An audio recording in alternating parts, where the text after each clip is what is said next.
When I had Sophie, she was adored, she was loved, she was cared for. I would never have seen this coming. I would never have envisaged the path that we went down as a family.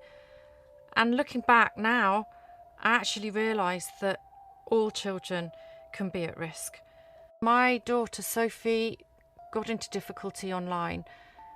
She viewed extremely difficult, harmful content, and I'm here today to share my story so that other parents both know the risks, but also where to get help if they end up in the same situation as me.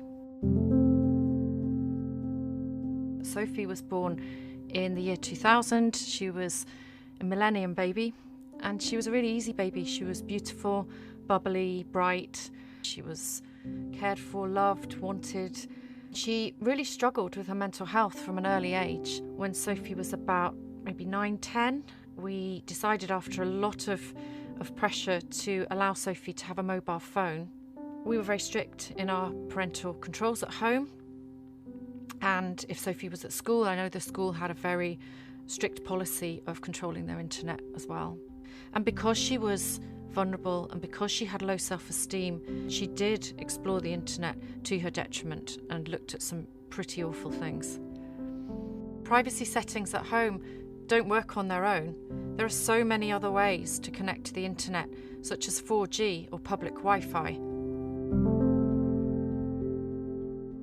It's really important to have regular conversations with your child about what they're doing online. She started about the age of 11 or 12 to deteriorate. And it was about this time that I asked one day to check her history on the phone. And she became really defensive. And at that point, I discovered some really distressing material. Sophie had been accessing violent pornography. Sophie had been on social media sites, online sites, and talking to men that were significantly older than her. And in fact, she had made up a whole persona for herself. She said that she was older than she was. She even said that she worked in a shop. She said what kind of wine she liked, that she preferred red to white. She had managed to create quite a believable fake person. We also ended up having to get the police involved because some of the men that she had been contacting had sent semi-naked images of themselves. You can visit the NSPCC website, where there's lots of help on how to have difficult conversations with your children, as well as advice and information. Sophie's mental health continued to deteriorate, and in 2014 Sophie took her own life, and she was aged just 13. When we examined her internet use afterwards, there were images of self-harm readily available. There were suggestions of how she could take her own life, and she'd even posted pictures of herself and her own self-harm on her own social media accounts. I want parents to know that there's help out there to set up parental controls and get advice as to how to keep your child safe online. If you're worried about your child, NSPCC helpline is always there. It's really hard to talk about this topic for me, but it's important that we have these conversations. It's important that parents know that there is help out there, that there are places that they can find out the information that they need. You're not alone in this.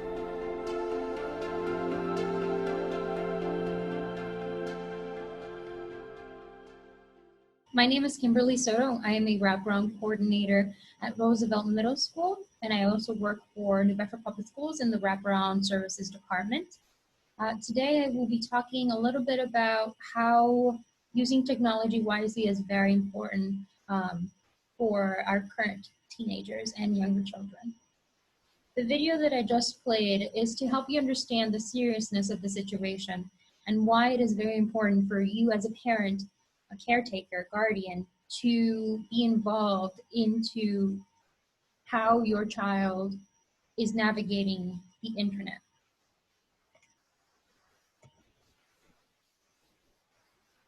Now, there are very numerous ways of accessing the internet through applications, social media platforms, websites, advertisement, instant messaging, you name it.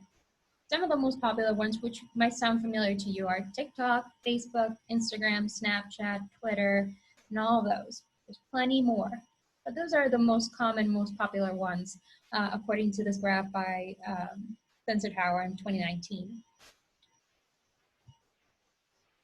Have you ever wondered just how much time your children are spending buried in a screen? Not just computer screen, but televisions, phones, tablets, and computers. The CNN released an article quoting the American Academy of Pediatrics warns that overuse of digital media and screens can put children and teens at risk of obesity, sleep problems, and cyberbullying, as well as negative performances in school. There are also safety concerns. The Academy encourages parents to talk to their children about online safety and safeguarding privacy. Ask them to refrain from risky online behavior like sexting and be wary of online solicitations.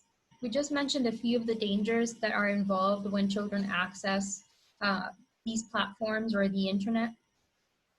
Additional to that, children, teens, and even adults are at risk to expose themselves to predators, to be victims of grooming, to expose themselves to inappropriate content, the cyberbullying, seeing false realities that might have them develop a low self-esteem, being addicted to spending time on their screens or social media platforms. It has become a trend in social media to portray a defiant or the risky type of behavior. So a child may try to imitate these personas that we see in the internet. And there's also the risk of identity theft, since we've become accustomed to oversharing personal, private information on the internet. Another serious danger that not many parents are aware of is, and it's very serious, is online predators. Law enforcement officials estimate that more than 50,000 sexual predators are online at any given moment. The FBI reports a 2,000% increase in the number of child pornography images in the internet since 1996. That is a lot of people. Those are a lot of images shared. Many times a child might be thinking that they're just communicating with a new friend, and they might groom them to do something inappropriate, and then continue with a chain of blackmailing them or coercing them into doing things that are unsafe or put them in a danger. The internet provides a lot of opportunities, but there are also a lot of risks. And it is important for us to help our children navigate these platforms or the web as safely as possible. The video that I played at the beginning talks a little bit about why supervision is important and how serious the issue is. I've added the link to the YouTube video for your reference if you want to watch it separately after this video. I've also added another video that is specifically more to help you start to have those conversations with your children or teens about why it's important to care about online privacy and to protect themselves while being online. And again, the YouTube link is here below. If you want to pause it and search YouTube for this video, you can use it as a helpful tool.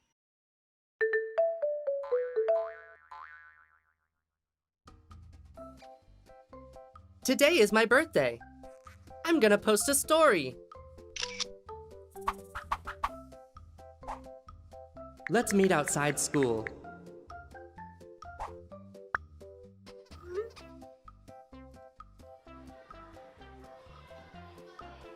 Happy birthday! Selfie? Yeah!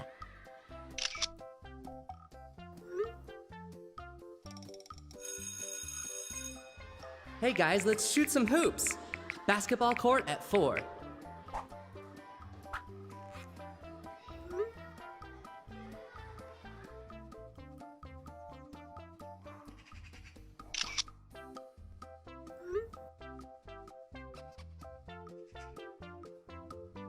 I'll be waiting for you at my place to celebrate. This is my address and my phone number.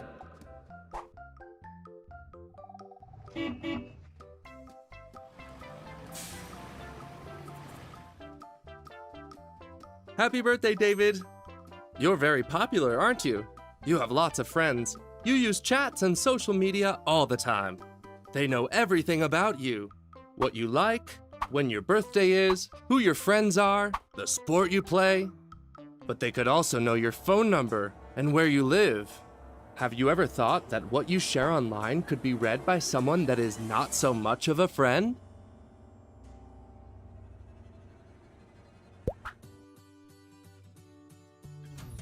Always remember to take great care with the personal information and photos that you share online. Share with care. Now let's go celebrate. Your friends are waiting for you.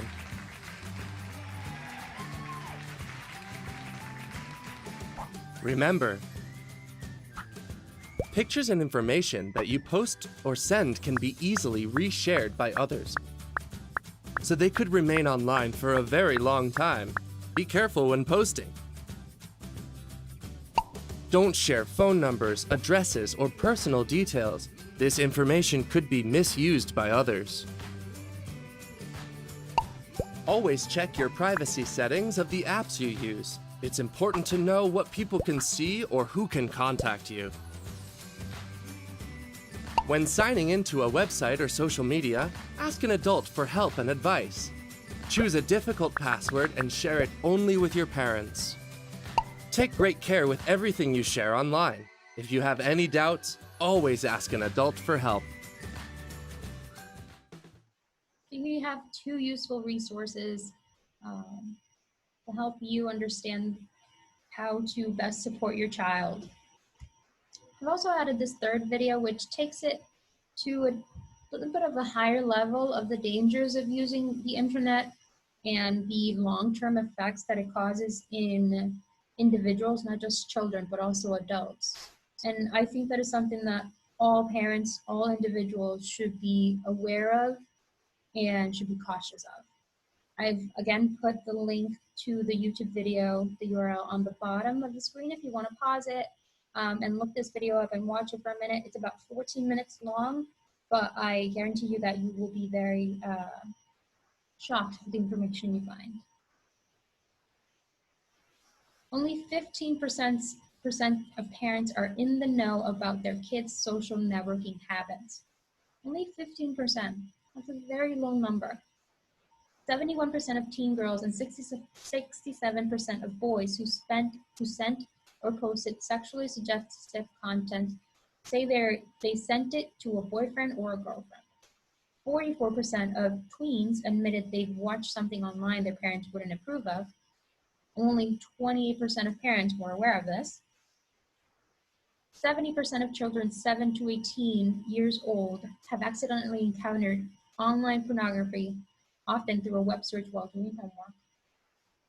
41% of unwanted sexual solicitations, 29% of unwanted exposure to sexual materials, and 31% of harassment occurred when children were online with their friends. 31% of kids ages 12 to 18 have lied about their age in order to access a website. 65% of 8 to 14-year-olds have been involved in a cyberbullying incident, and 69% of teens regularly receive online communication from strangers and don't tell a caretaker. These statistics are and should be concerning to you. Our children are at a high risk when they are accessing these platforms, and it is the utmost importance that we set up parameters to help them navigate the internet, the web, social media as safely as possible. Now here we have some tips for parents or caretakers. Monitor your child's internet use, such as what websites they're accessing, how often, who do they talk to, and what information are they sharing. This goes hand in hand a little bit with the point number 8, retain access to your child's social media accounts. This might be a difficult thing for your child to accept, but eventually it will help you and them be safe. Consider creating a schedule to limit the time spent online. As we reviewed earlier, spending a lot of time online can have long-term repercussions for children such as obesity, sleep problems, and academic struggles. Enable parental controls settings that block certain sites for adult content. You can follow up with your internet provider, cable provider, cell phone provider, and set up certain parental controls that already come with the services you're being provided. This will help, again, to block certain content to be accessed from your devices. If you want to take it a step further, you can also use parental control programs to monitor and manage a child's electronic use. You can look into apps like RPact, Screen Time, and NetNanny, which help you monitor exactly what your child is doing, exactly how much time they're spending on their phone or computer or tablet, and help you track where they are. Some of them are free, some of them have a cost, but I encourage you to do some research and try to figure out which one best meets your needs and is a great fit for you and your family. Number 5, very important, educate your child about the repercussions of oversharing online. This is probably one of the most important points that I can advise on. Having frequent communication with your child about internet use is extremely important, about what they're doing, who they're talking to, and how to safely navigate certain situations. Set up parameters to manage in-app purchases. This is, for example, if your child has your credit card linked to their Play Store or their phone, you can set up certain parameters for them not to be able to make any purchases without your consent. Educate your children to be careful about what they download. Downloading different files, videos, or a variety of things that are unknown or unsafe from unsafe websites can put you at risk to download spyware or certain viruses that can enter your files, your computer files, and steal private information that can be misused in the future. We already went through step 8. 9, set standards of what your child can and cannot do online. Again, going over, having that conversation with them about what is safe and what is not safe, what is healthy, what is not healthy. And lastly, continue to educate yourself about online dangers and how to prevent them. We all know that technology continues to advance and change every single day. For this, it is important that we take the time to learn how we're changing, how we're evolving, so we can evolve with them and prepare beforehand. So that way you're not caught off guard about these new platforms, new ways that children can access different sources, different people, and socialize and meet strangers. Set up internet parental controls. Setting parental controls to help you manage what sites and information your students have access to on the internet. And for example, here's a Comcast example. Set up website blocking. Navigate by selecting parental controls, manage sites, using the manage sites menu.